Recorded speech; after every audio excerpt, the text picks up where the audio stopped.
અને હવે વાત જુલાઈમાં મેઘરાજાના જમાવટની।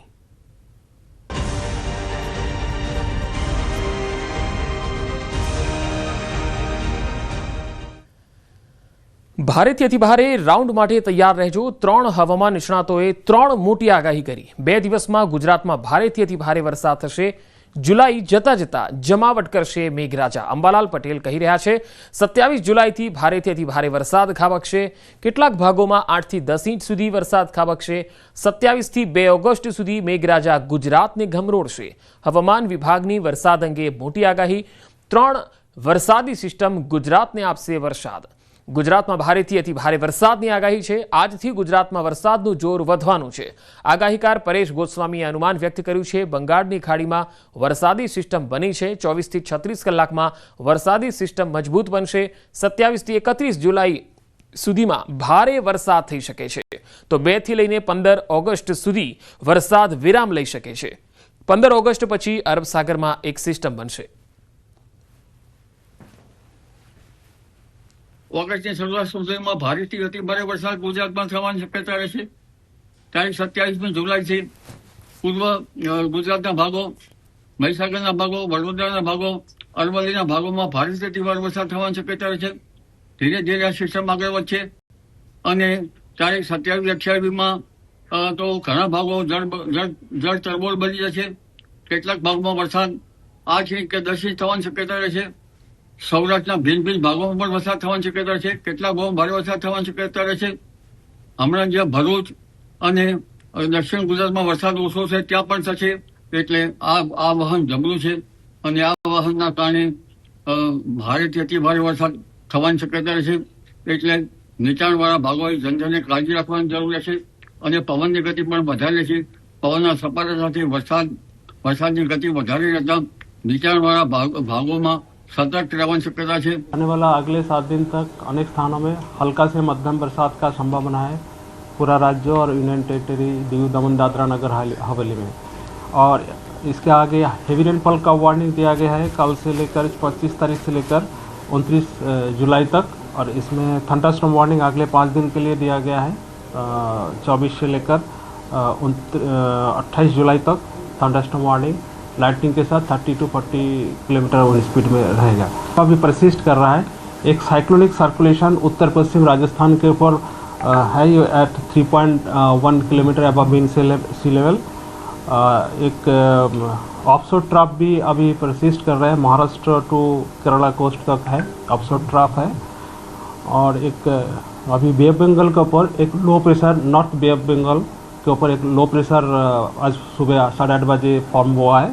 2 ઓગસ્ટથી લઈ અને 15 ઓગસ્ટ સુધીનું એક વચ્ચે વરસાદનો વિરામ જોવા મળે તેવી પણ શક્યતાઓ છે। બંગાળની ખાડીની અંદર એક ફરીથી વરસાદી સિસ્ટમ છે એ બની છે અને એ વરસાદી સિસ્ટમ છે એ લગભગ હવે 24 થી 36 કલાકની અંદર મજબૂત થઈ અને પશ્ચિમ દિશા તરફ ગતિ કરે તેવું અત્યારે એક અનુમાન છે। અને આ સિસ્ટમ જો પશ્ચિમ દિશા તરફ જે ગતિ કરશે એટલે કે આના ટ્રેકમાં જો અત્યારે જે બતાવી રહ્યા છે ટ્રેકમાં કોઈ જ પ્રકારનો ફેરફાર ન થાય તો આ સિસ્ટમ છે 27 જુલાઈથી લઈ અને 31 જુલાઈ દરમિયાન ગુજરાતની અંદર સારા એવા વરસાદના રૂપમાં અસર કરે તેવું એક અનુમાન છે। રાજ્યમાં ફરી વરસાદનું જોર વધશે। હવામાન વિભાગે રાજ્યમાં વરસાદને લઈને આગાહી કરી। એક સાથે 3 વરસાદી સિસ્ટમ સક્રિય થતા વરસાદનું જોર વધશે। આગામી 5 દિવસ હળવાથી મધ્યમ વરસાદની આગાહી છે। આજે દક્ષિણ ઉત્તર ગુજરાત અને મધ્ય ગુજરાતમાં ઘણા સ્થળોએ ગાજવીજ સાથે હળવાથી મધ્યમ વરસાદ રહેશે। તો સૌરાષ્ટ્ર અને કચ્છમાં અમુક સ્થળોએ હળવાથી મધ્યમ વરસાદ રહેશે। 27 અને 28 જુલાઈએ 3 જિલ્લામાં અતિ ભારે વરસાદ થશે। તો 27 જુલાઈના રોજ દાહોદ, છોટાઉદેપુર અને નર્મદામાં અતિ भारे वरसाद થશે। देने के लिए हमारा जो वेदर फोरकास्ट है अगले 7 दिन के लिए हल्का से मध्यम बरसात का संभावना है अनेक स्थानों में। और इसमें हेवी रेनफॉल का वार्निंग दिया गया है अगले 5 दिन के लिए गुजरात रीजन के में। और वेरी हेवी रेनफॉल का भी वार्निंग है और 27 एंड 28 जुलाई के लिए। ये जो हेवी रेनफॉल का वार्निंग है इसमें इक्का दुक्का स्थानों में वार्निंग दिया गया है। हेवी रेनफॉल के लिए येलो वार्निंग दिया गया है और वेरी हेवी के लिए ऑरेंज वार्निंग दिया गया है। आज जो हेवी रेनफॉल का वार्निंग दिया गया है वडोदरा, छोटाउदेपुर, नर्मदा, भरूच, सूरत, दंग, नवसारी, वलसाड, तापी, दमन एंड दादरा नगर हवेली के लिए दिया गया है गुजरात रीजन में। ઔદ્યોગિક નગરી વાપીમાં પણ આજે ધોધમાર વરસાદ વરસ્યો. ભારે વરસાદને કારણે વાપીના રસ્તાઓ પાણી થઈ ગયા. સવારથી બપોર સુધી હળવો વરસાદ હતો, પરંતુ બપોર બાદ મેઘરાજાએ જોરદાર બેટિંગ કરતા માત્ર 2 જ કલાકમાં 2 ઇંચથી વધુ વરસાદ ખાબક્યો. ભારે વરસાદને કારણે વાપીના રસ્તાઓ પાણી થયા. મુખ્ય રસ્તા ઉપર પાણી ભરાઈ જતા વાહન ચાલકો અને રાહદારીઓએ પરેશાનીનો સામનો કરવો પડ્યો. વાપી ઈસ્ટ અને વેસ્ટને જોડતા રેલવે ગરનાળામાં પાણી ભરાઈ ગયા. આથી સલામતીના ભાગરૂપે બંને તરફનો વાહન વ્યવહાર બંધ કરી દેવાયો. ગરનાળામાં પાણી ભરેલું હોવાથી એક તરફથી બીજી તરફ જવાવાળા લોકોએ કલાકો સુધી પરેશાનીનો સામનો કરવો પડ્યો. વલસાડ જિલ્લામાં આજે પણ વરસાદી માહોલ છવાયો. સવારથી જિલ્લાના તમામ તાલુકાઓમાં સાર્વત્રિક વરસાદ પડ્યો છે. વરસાદને કારણે થોડા સમયમાં જ રસ્તાઓ પાણી થઈ ગયા. આજે હવામાન વિભાગની વલસાડ જિલ્લામાં ભારે વરસાદની આગાહી છે. આથી મોડી રાતથી જિલ્લામાં વાદળછાયું વાતાવરણ છવાયેલું છે. આજે સવારથી જ જિલ્લાના વલસાડ, ધરમપુર, પારડી, કપરાડા, ઉમરગામ અને વાપી તાલુકામાં વરસાદ પડ્યો. તો વરસી રહેલો વરસાદ ખેતીના પાકને અનુકૂળ હોવાથી ખેડૂતોમાં ખુશીની લહેર જોવા મળી. હજુ પણ જિલ્લામાં ભારે વરસાદની આગાહી છે. આ તરફ વલસાડ જિલ્લામાં આજે પણ સવારથી વરસાદી માહોલ જામ્યો છે. જિલ્લાના તમામ તાલુકાઓમાં નોંધપાત્ર વરસાદ વરસ્યો હતો. જિલ્લાની સૌથી મોટી દમણગંગા નદી પર પણ મધુબન ડેમના કેચમેન્ટ વિસ્તારમાં વરસેલા ભારે વરસાદને કારણે ડેમમાં પાણીની ભરપૂર આવક યથાવત છે. સવારથી બપોર સુધી કપરાડા તાલુકામાં 5 ઇંચથી વધારે વરસાદ ખાબક્યો. આથી ડેમમાં પાણીની ભરપૂર આવક થઈ. ધોધમાર વરસાદને કારણે ડેમમાં 43,000 ક્યુસેકથી વધુ પાણીની આવક થઈ હતી. આથી ડેમના 6 દરવાજા ખોલી અને ડેમમાંથી 30,000 ક્યુસેકથી વધુ પાણી દમણગંગા નદીમાં છોડવામાં આવ્યું, જેના કારણે દમણગંગા નદી 2 કાંઠે વહી રહી છે. તો ડાંગ જિલ્લામાં ગિરિમથક સાપુતારા ખાતે પણ ધોધમાર વરસાદના અહેવાલ છે. ધોધમાર વરસાદ વરસતા વાતાવરણમાં ઠંડક ફેલાઈ ગઈ. સાપુતારા ખાતે પ્રવાસીઓએ પણ વરસાદનો આનંદ માણ્યો. વરસાદને લઈને ખેડૂતોમાં પણ ખુશીની લહેર છે. આવતીકાલથી શરૂ થતા મોન્સૂન ફેસ્ટિવલને લઈને પ્રવાસીઓનો ધસારો વધી રહ્યો છે.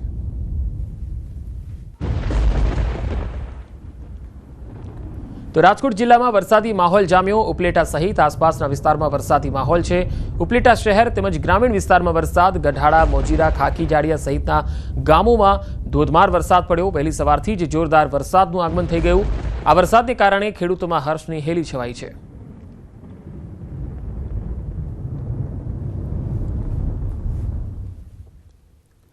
વડોદરામાં ચોરીની ચોંકાવનારી ઘટના બની. તીર્થક્ષેત્ર કરનાળીમાં મહાકાળી માતા મંદિરમાં મહિલાના ગળામાંથી મંગળસૂત્રની ચોરી થઈ. ડભોઈના ચાંદોદ પોલીસ સ્ટેશનમાં ફરિયાદ નોંધાતા સીસીટીવીના આધારે પોલીસે 3 મહિલાને ઝડપી પાડી. મહિલા ટોળકી સુરતથી દર્શનના બહાને આવીને ચોરીને અંજામ આપતી હતી. ચોરીની સમગ્ર ઘટનાના સીસીટીવી પણ સામે આવ્યા. અમાસના દિવસે મહાકાળી માતા મંદિરમાં ભક્તોના ધસારા વચ્ચે મહિલાના ગળામાંથી મંગળસૂત્રની ચોરી થઈ. ભાવનગરના તળાજા ગોપીનાથનો આરસીસી રોડ વરસાદી માહોલમાં લપસણો થતા વાહન ચાલકો માટે જીવનો જોખમ બન્યો. વરસાદી માહોલમાં આરસીસી રોડ પર વાહનો સ્લીપ થવાની ઘટનાઓ વધી છે. નવા બનેલા આરસીસી રોડ સપાટી લસ્સી હોવાના કારણે વરસાદ આવતા વાહનો સ્લીપ થઈ જાય છે. એક જ જગ્યા પર ઘણા વાહનો સ્લીપ થવાથી સીસીટીવીમાં પણ જોઈ શકાય છે. ઉચડી ગામે નવા બનેલા આરસીસી રોડમાં વરસાદી માહોલ વચ્ચે એક પછી એક સ્લીપ થયેલા વાહનોનો વિડીયો વાયરલ થયો, જેમાં બાઇક, ટેમ્પો, રિક્ષા, બસ જેવા વાહનો સ્લીપ થતા હોય તેવા દ્રશ્યો સીસીટીવીમાં કેદ થયા. દ્વારકા જિલ્લાની સમુદ્ર સીમામાં આવેલા 21 જેટલા નિર્જન ટાપુઓ પર લોકોની અવરજવર પર રોક લગાવાઈ છે. દ્વારકા અધિક જિલ્લા મેજિસ્ટ્રેટે જાહેરનામું બહાર પાડીને રોક લગાવી.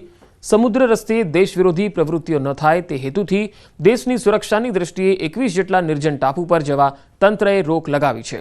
ઉલ્લેખનીય છે કે થોડા સમય પહેલા જ સમુદ્રી વિસ્તારો પર મેગા ડેમોલિશન હાથ ધરાયું હતું.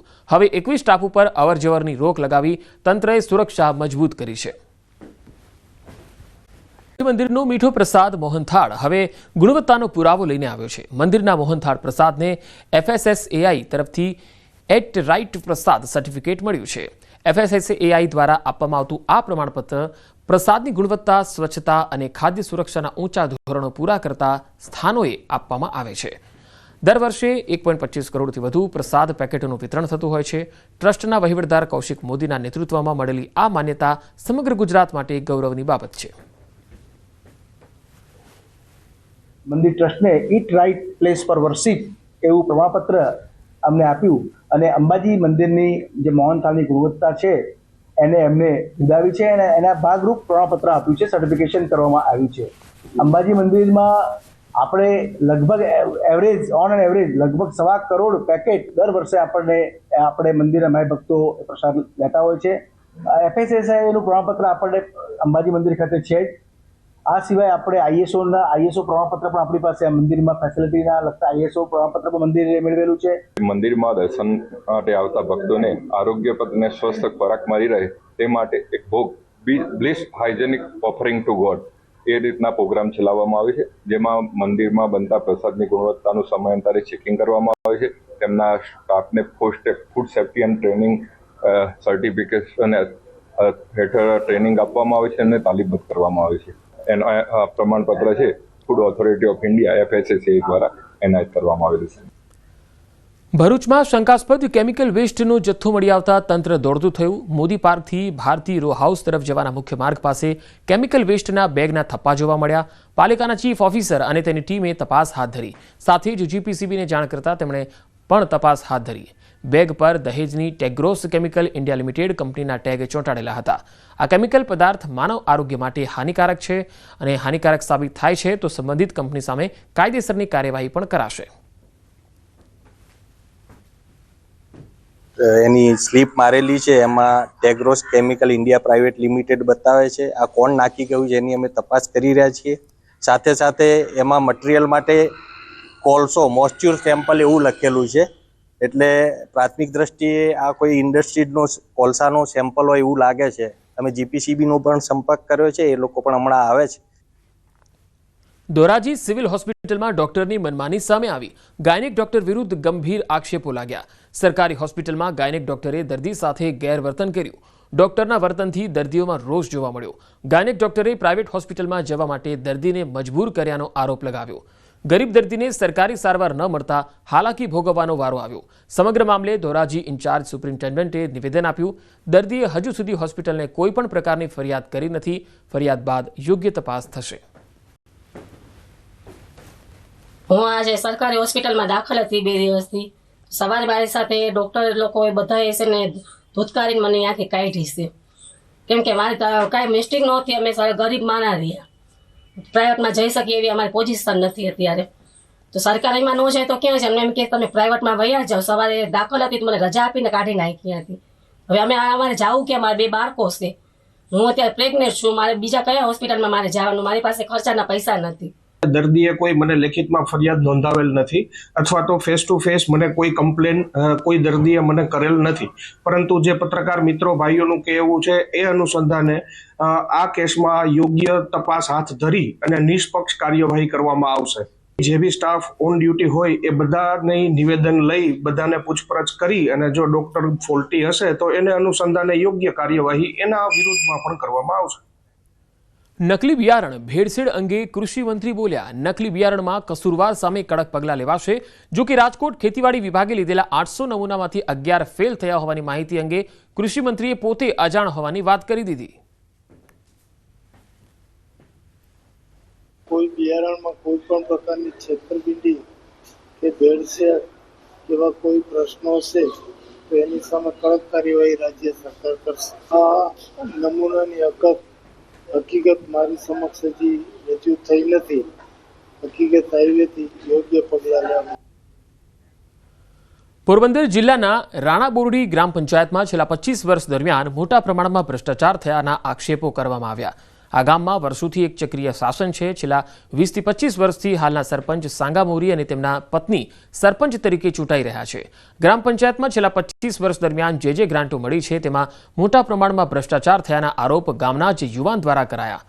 માતૃભૂમિ મિશનના સભ્ય હરીશ રાવતે જણાવ્યું કે છેલ્લા 25 વર્ષ દરમિયાન ગ્રામ પંચાયતને જે ગ્રાન્ટો મળી છે તેમાં થયેલી કામગીરીમાં ભ્રષ્ટાચાર થયો છે. આ અંગે જરૂરી પુરાવાઓ સાથે પોરબંદર જિલ્લા પંચાયતને ફરિયાદ કરવામાં આવતા આ તમામ ગ્રાન્ટની નિષ્પક્ષ તપાસ માટે પોરબંદર જિલ્લા વિકાસ અધિકારી દ્વારા એક તપાસ સમિતિની નિમણૂક કરાઈ છે.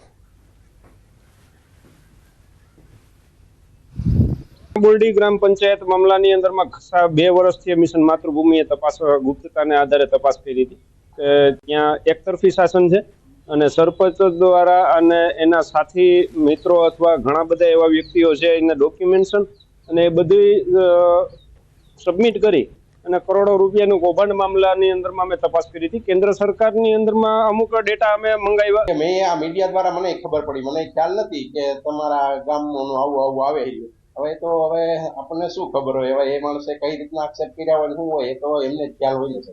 તપાસ માટે જિલ્લા પંચાયતના અધિકારીઓને તપાસ સોંપવામાં આવી છે. કોઈ સીટની રચના કરવામાં આવી નથી. એક પ્રાથમિક તપાસ છે. વહીવટી પ્રક્રિયાના ભાગરૂપે જે કઈ નિષ્કર્ષ ઉપર આ કમિટી આવશે ને એમાંથી એવું લાગશે કે આમાં કઈ છે તો વિશેષ એની બીજી કમિટી બનાવી અને આપને એ બાબત અવગત કરાવવામાં આવશે.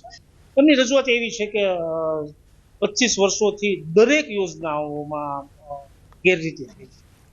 એટલે પ્રાથમિક તપાસ સોંપીશ, કંઈ આવશે તો આગળ એમાં કાર્યવાહી કરીશું. વડોદરા જિલ્લા પંચાયત અને તાલુકા પંચાયતમાં ભાજપનું શાસન હોવા છતાં વડોદરા તાલુકા પંચાયત પાસે પોતાની કચેરી છે જ નહીં. છેલ્લા ઘણા વર્ષોથી તાલુકા પંચાયતની કચેરી જિલ્લા પંચાયતના જ પરિસરમાં કાર્યરત છે. આ માટે તાલુકા પંચાયત દર મહિને જિલ્લા પંચાયતને ₹31,000 ભાડું ચૂકવે છે. જો કે તાલુકા પંચાયતના શાસકો દ્વારા પોતાની નવી કચેરી બનાવવા માટે જિલ્લા પંચાયતને જમીન ફાળવણી માટે પત્ર લખાયો હતો, જે જમીન ફાળવવામાં ન આવતા આ મામલાએ વિવાદનું રૂપ ધારણ કર્યું. છેલ્લા 10 વર્ષથી તાલુકા પંચાયતના શાસકો જિલ્લા પંચાયત પાસે જમીનની માગણી કરી રહ્યા છે, છતાં જમીન નથી ફાળવાઈ. પરંતુ જિલ્લા પંચાયતના કારોબારી સમિતિના ચેરમેન નિલેશ પુરાણીએ સ્પષ્ટતા કરી છે કે જો તાલુકા પંચાયત સામાન્ય સભામાં ઠરાવ કરીને અમને ઔપચારિક દરખાસ્ત મોકલશે તો અમે જમીન આપવા માટે તૈયાર છીએ. હાલ વડોદરા શહેરમાં તાલુકા પંચાયત તરફથી પણ ઘણી બધી જગ્યાઓ જોવામાં આવી છે અને પ્રયત્ન ચાલુ છે. અને હાલ અમારા ધ્યાનમાં વડોદરામાં હરણી ખાતે અને દરજીપુરા ખાતે 2 જગ્યાઓ હાલ ધ્યાનમાં આવી છે, જે જિલ્લા પંચાયત હસ્તકની જગ્યાઓ છે. તો આ જગ્યાઓ માટે અમે જિલ્લા પંચાયત વડોદરાને પણ વિનંતી કરી છે પત્ર લખીને કે જગ્યાઓ અમને જો સામાન્ય સભામાં ઠરાવ કરીને ફાળવી આપવામાં આવે તો અમે આગળની પ્રક્રિયા હાથ ધરી શકીએ. તાલુકા પંચાયત તરફથી એક લેટર મળેલ છે, જેથી તાત્કાલિક અમારા માન્ય ડીડીઓશ્રી અને અમારા પ્રમુખશ્રી અમે બધાએ જ માનીએ એમના તાલુકા પંચાયતના ટીડીઓને બોલાવી અને વિગતવાર સમજાવેલું છે કે વડોદરા તાલુકા પંચાયતની સામાન્ય સભાનો ઠરાવ અને એમની જે જરૂરિયાત જગ્યાની આખી એસઓપી હોય તાલુકા પંચાયત બિલ્ડિંગની એ પ્રમાણે દરખાસ્ત તૈયાર કરીને મોકલે તો અમે તાત્કાલિક એમાં માન્ય કલેક્ટર સાહેબની સાથે સંકલન કરી અને જગ્યા ફળવાય. વડોદરાના વાઘોડિયામાં મામલતદાર કચેરીમાં ફાયર સેફટીની સુવિધાને લઈને વિવાદ થયો. ફાયર સેફટીના સાધનોની અવધિ પૂરી થઈ ગઈ હોવા છતાં તંત્રના આંખ આડા કાન જોવા મળ્યા. એક્સપાયરી ડેટવાળા સાધનોને લઈ મામલતદારને પૂછવામાં આવતા તેમણે કહ્યું કે એક્સપાયરી ડેટના સાધનો અંગે તંત્રને જાણ છે. ફાયર સેફટીને લઈને નવા સાધનો લગાવવામાં આવશે. આગકાંડ જેવી દુર્ઘટનાઓ બાદ ફાયર સેફટી જરૂરી છે. ફાયર સેફટીના અભાવમાં કોઈ દુર્ઘટના સર્જાય તો જવાબદાર કોણ, આ સવાલ પણ છે. ફાયર બોટલો જે એક્સપાયર થઈ ગયા છે એ અમારા કચેરીના ધ્યાને છે. એના માટે જરૂરી પત્ર વ્યવહાર બી કરવામાં આવ્યો છે અને એને માટે આજે કડક સૂચના આપવામાં આવી છે અને આજ 1-2 દિવસમાં એ તમામ બોટલનું નવેસરથી નવેસરથી રિન્યુઅલ કરી દેવામાં આવશે.